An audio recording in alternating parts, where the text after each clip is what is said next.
Since their first devastating use back in 1945, nuclear weapons have been a huge source of anxiety and fear across the globe. For almost a century now, we've lived in the knowledge that our world leaders could plunge us into nuclear war with destruction on a scale never before seen in history. But how likely really is this scenario? What was the biggest nuclear weapon ever dropped? And how does a nuke even work anyway? Slip your hazmat suit on and brace yourself for impact, because you're about to get hit with a fat knowledge bomb.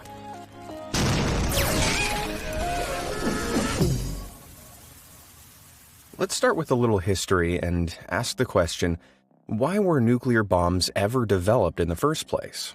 In 1938, just a year before the world was plunged into war, German scientist Otto Hahn was working in a lab in Berlin when he discovered something incredible: nuclear energy. By splitting the nucleus of an atom, the smallest unit of matter in the known universe, Hahn realized a monumental amount of energy was released. After word got out about his findings, U.S. President Franklin D. Roosevelt was worried that the Germans would use this newfound energy to develop a superweapon. So, he asked U.S. scientists to develop one first. When America joined World War II in December 1941, these efforts were doubled, and Roosevelt established the Manhattan Project.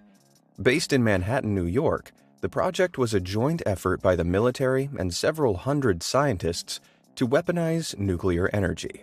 Just 4 years after its formation, its goal was met. On the 16th of July, 1945, the U.S. conducted the first ever test of a nuclear bomb, codenamed the Trinity Test. The bomb, containing 1 kiloton of destructive power, that's the same as 1,000 tons of conventional explosives, was dropped from a plane over Socorro, New Mexico. The resulting explosion stunned the U.S. military and left the bomb site so irradiated that even today, the area contains more than 10 times the normal level of background radiation. In other words, it was a resounding success. Less than a month later, the U.S. would put this terrifying new technology to horrific use. With the war almost over, but Japan refusing to surrender, newly instated President Harry S. Truman ordered the atomic bombing of the city of Hiroshima. When the bomb named Little Boy was dropped, everything changed. The plane chosen for the mission, a B-29 Superfortress bomber called the Enola Gay, reached Hiroshima at 9:14 a.m. local time on the 6th of August, 1945. The bombardier, Thomas Farabee, dropped the near 10,000-pound bomb. Then the pilot, Paul Tibbets, sharply turned and flew away from the city as fast as he could. 43 seconds later, Little Boy exploded with the force of more than 16,500 tons of TNT. The nuclear explosion instantly vaporized anyone at its center, scorched the ground around it to temperatures hotter than 7,000 degrees Fahrenheit, and sent a shockwave that smashed through buildings and obliterated land for miles around. It was hell on earth. A daunting mushroom cloud soared in the air 20,000 feet above the city, blocking out sunlight to those below. But still, the Japanese Emperor Hirohito refused to back down. Surprised but unperturbed, Truman ordered the dropping of a second bomb, this time over the city of Nagasaki. This bomb, named Fat Man, was even bigger and more powerful than its predecessor. Just 3 days after the bombing of Hiroshima, Fat Man fell from a U.S. plane and exploded over Nagasaki, obliterating over 2.5 square miles of the city. A second mushroom cloud was thrust high into the air, and radioactive rain burned down on anyone unfortunate enough to have survived the initial blast. Yeah, you might have been better off being vaporized than being a little further out when the bomb went off. Those not in the immediate blast suffered all kinds of nasty maladies, like burns, internal injuries, and blindness, and many succumbed to them. Emperor Hirohito, seeing such destruction, finally announced the country's surrender. At the cost of over 200,000 innocent lives, the Allies had won the war. Perhaps unsurprisingly, the newly formed United Nations made one of their first acts to call for the elimination of atomic weapons. And even less unsurprisingly, this was completely ignored. In the years following the war, the U.S. continued testing atomic bombs, and the Soviet Union, under communist rule and firmly against the American way of life, accelerated their own nuclear program. In 1949, the Soviet Union became the second nation to successfully detonate a nuclear bomb.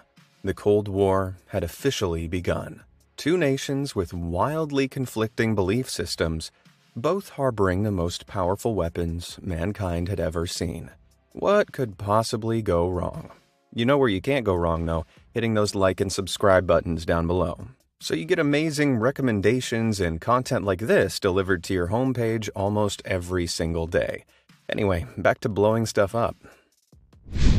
In 1952, 3 years after the Soviet Union's first successful nuclear test, and with Cold War tensions rising ever higher, the U.S. took nuclear weaponry to a whole new level by detonating the first ever hydrogen bomb. Can you guess how much more powerful this hydrogen bomb was than the OG atom bombs? 10 times? 100 times? Nope, it was 1,000 times more powerful than the bomb dropped on Hiroshima.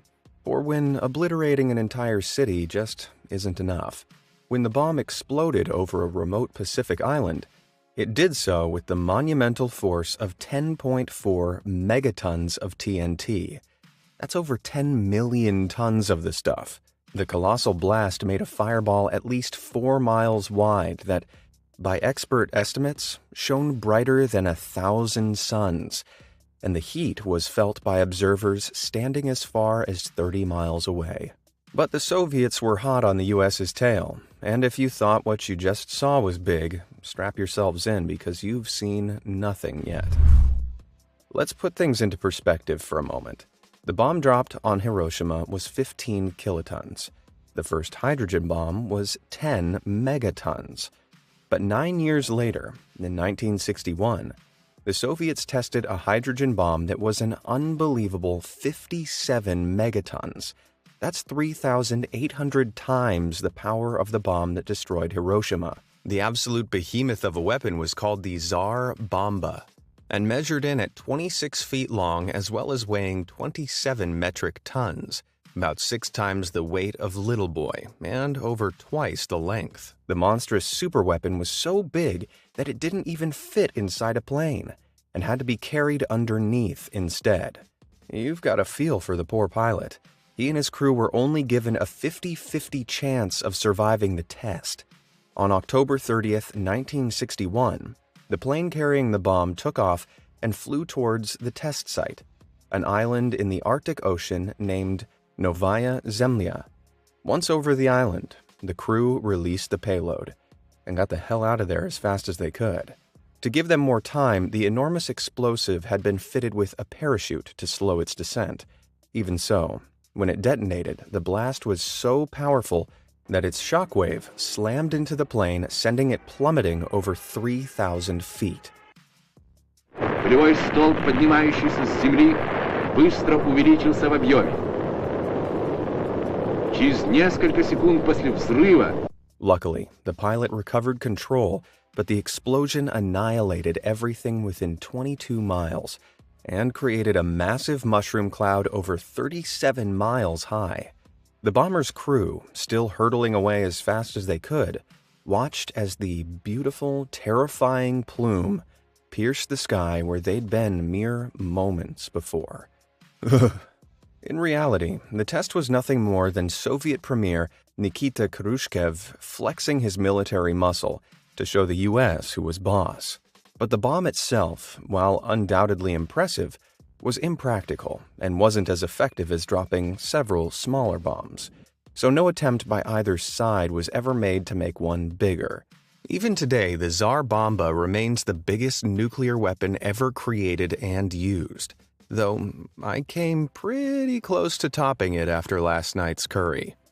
Despite no single bomb ever matching the Tsar Bomba's power, between 1945 and 1980, A combined total of 510 megatons of explosives were detonated around the world in nuclear tests. That's 170 times more blast power than was used in the whole of World War II. And though easily the two biggest culprits, it wasn't just the US and Soviet Union that were responsible for the barrage of blasts. By 1980, the UK, France, and China had all waded into the fray with their own tests, albeit on a far smaller scale. With 5 nations all blowing the living daylights out of any barren patch of land they could find, you might expect there to be some environmental consequences, right? Well, we can't be sure just how much radioactive material has been flung up into the atmosphere from the decades of testing, but we know it's a lot. Like, a lot. And what goes up must come down. Throughout the Cold War, one of the Soviets' favorite nuclear test sites was a patch of land in Semipalatinsk, Kazakhstan, called the Polygon. Even today, this area is one of the most radioactive places in the whole world. It's been hit with about 450 nuclear explosions. And with every single one, masses of radioactive dust and dirt were thrown into the air and carried across the neighboring communities as toxic fallout.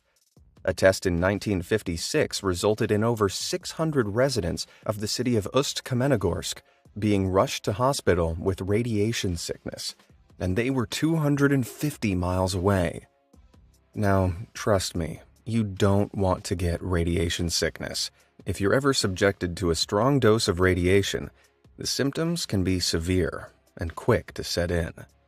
The invisible rays penetrate your body, so they don't just damage your skin, but also your insides. The cells that make your hair die off, causing you to lose it. Your disease-fighting white blood cells die too, crippling your immune system. Even your very DNA is attacked, causing it to break and mutate.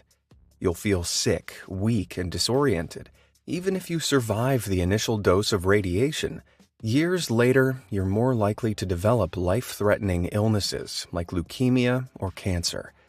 That's exactly what happened with the many residents of Ust-Kamenogorsk. But the tests didn't just affect one generation of people. Because DNA mutations are often passed on, pregnant women at the time were more likely to give birth to children with learning difficulties or physical impairments.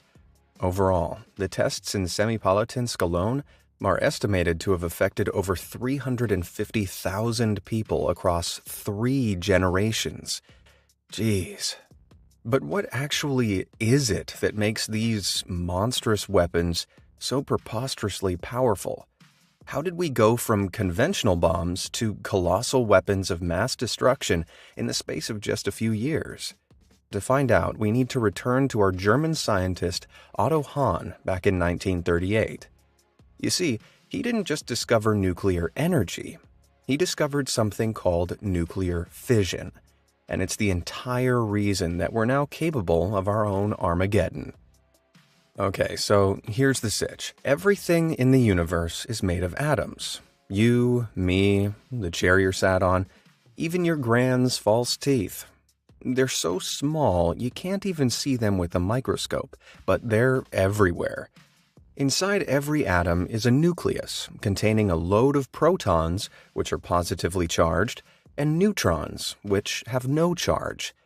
These are bound together tightly to the nucleus, which takes a great deal of energy to keep together, because naturally things that have the same charge repel one another.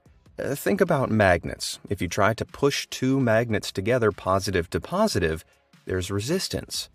If you let go of those magnets, they'd spring backwards, releasing kinetic energy as they did so. It's the same principle here. The protons are held together by a powerful force, but if that force is broken, all the energy being contained by it is released. This process is called nuclear fission, and it's the principle behind both the Hiroshima and Nagasaki atom bombs. To instigate fission, a neutron is fired at the nucleus of an atom. When it hits the nucleus, it smashes it apart, forming 2 smaller nuclei and releasing energy in the form of heat. At the same time, some neutrons are flung from the nuclei entirely and go on to hit other atoms, splitting their nuclei and creating a chain reaction. In this way, a massive amount of heat energy is produced that increases exponentially in just a fraction of a second, and it's all reliant on reactions in the nucleus. Nucleus, nuclear, get it? It's the basic process that powers all nuclear weapons, and most nuclear power plants use it to generate electricity too. However, just to throw a spanner in the works, there is another way of creating nuclear energy, called nuclear fusion. This is much more powerful than fission and is used to power hydrogen bombs. Here, instead of splitting atoms apart, they're fused together. Fusion only works with small atoms, like hydrogen, the nucleus of which contains just one proton. Naturally, two hydrogen atoms repel one another because they're both positively charged. But if the force repelling them is overcome and they're impelled to fuse with one another, creating a bigger atom and releasing a huge amount of energy in the process. So, how do you overcome the powerful force repelling the atoms and fuse them together? Well, you need to compress them into as small a space as you can so they're more likely to collide, and blast them with an absolute butt-ton of heat. This way, they're not only closer to one another, but the heat makes them move faster. And when I say a butt-ton of heat, I mean at least 180 million degrees Fahrenheit. Ooh, spicy. For comparison, that's almost 7 times hotter than the sun, which also runs off nuclear fusion. Because of the immense gravitational pressures at the sun's core, about 200 billion times greater than the atmospheric pressure here on Earth, atoms are crushed so close together that it doesn't need to be so hot for fusion to occur. On Earth, however, we need to make up for the lack of pressure by ramping up the heat. And you know what generates a lot of heat? Yeah, nuclear fission. Therefore, hydrogen bombs, otherwise known as thermonuclear weapons, explode using the heat from a fission reaction to kickstart a more powerful fusion reaction. In other words, when a hydrogen bomb goes off, it burns 7 times hotter than the sun. Whew! Okay, if you're with me so far, give yourself a pat on the back. Now we know the basic reaction powering the bombs, but how do the bombs themselves actually work? Let's start with the fuel inside them, which is either uranium-235 or plutonium-239. These are both radioactive metals, meaning their atoms have unstable nuclei. An unstable nucleus has too many neutrons or protons inside it and will eject them to try and become stable. This is called radioactive decay, and it produces energy in the form of radiation. Atoms with unstable nuclei are also easier to split with nuclear fission, hence why they're used in nuclear weapons. Now, Little Boy's design was very simple. The bomb had 2 separate pieces of uranium-235 inside it, the plug and the target. Upon detonation, several thousand pounds of conventional explosive was set off inside the shell, which fired the plug down a barrel and onto the target. The 2 pieces of uranium smashed together, compressing the atoms close enough to instigate a fission reaction, which grew in power exponentially until it exploded out from the bomb's shell in a fearsome fireball. All nuclear weapons produce this fireball, and it expands so fast that in a 1 megaton hydrogen bomb, which is far more powerful than Little Boy was, it can reach 440 feet across in less than a millisecond. You see, Little Boy was actually pretty inefficient, which is why nobody ever made any bigger, more powerful versions of the weapon. Fat Man, the bomb dropped on Nagasaki, had a very different design. Instead of uranium-235, Fat Man was powered by plutonium-239. However, the plutonium-239 used had trace amounts of plutonium-240 in it. This is a different kind of plutonium, called an isotope. Plutonium-240 has a higher fission rate than plutonium-239, which means if the same gun-type design as Little Boy was used, it would have begun fission before the two masses of plutonium had been brought together. This would have made it so inefficient it wouldn't have been worth using, so another design was thought up. For Fat Man, one plutonium sphere was held in the center of the bomb. Around this, a layer of uranium was placed. This layer of uranium held the plutonium in place and helped reflect neutrons back to the core, improving the efficiency of the fission reaction. Blocks of conventional explosives were then precisely placed around this to produce a symmetrical implosion when activated, which would compress the plutonium sphere. Once compressed, a device inside the plutonium was crushed and injected neutrons into the radioactive metal, kickstarting the fission reaction and setting off the nuke. But there's one more thing that needed to be considered for both bombs: how the detonation would be triggered in the first place. Impact with the ground would have done the trick, but the ground would also have absorbed a lot of the explosion and limited its radius. Instead, for maximum destructive potential, the bombs had to be detonated in the air. To do this, both were equipped with specialized circuitry that could detect their height from the ground and detonate at just the right moment. As well as affecting more area, an aerial explosion sends out a shockwave that smashes into the ground, rebounds, and then combines with the initial blast to form an even bigger shockwave. So the crews of the planes dropping the bombs really had to skedaddle fast. Well, in the modern world, we don't have to drop these deadly destroyers from planes anymore. We can fire them straight into the air on automated missiles. Ballistic missiles are about 20 times faster than traditional bombers and can carry hydrogen-powered nuclear warheads far deadlier than the atom bombs dropped on Japan. Luckily, we've also got some pretty nifty anti-missile defense systems. So which countries have nukes today? Any guesses who has the most? Because of how secretive the world's governments are about their nuclear stockpiles, we can't be 100% sure on the exact figures. But as of 2021 estimates, Russia has the most nukes with a world-ending 6,255. Hot on their heels, in second place, we have the USA with a considerable 5,550. The other 7 nuclear-capable nations have a lot less, with North Korea owning the least, somewhere between 40 and 50.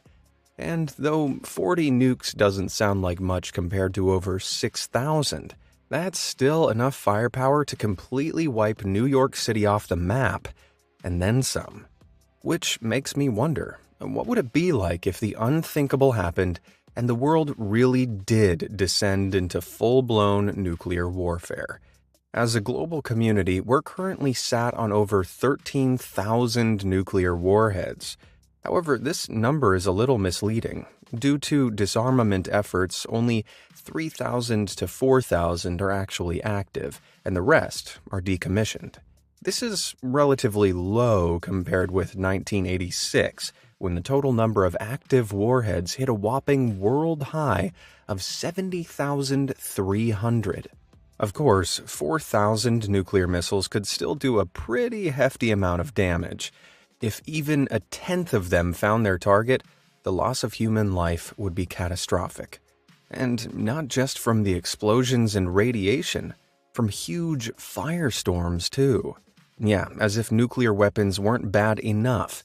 At Hiroshima, all the individual fires caused by the explosion amalgamated into one terrible tempest of flames.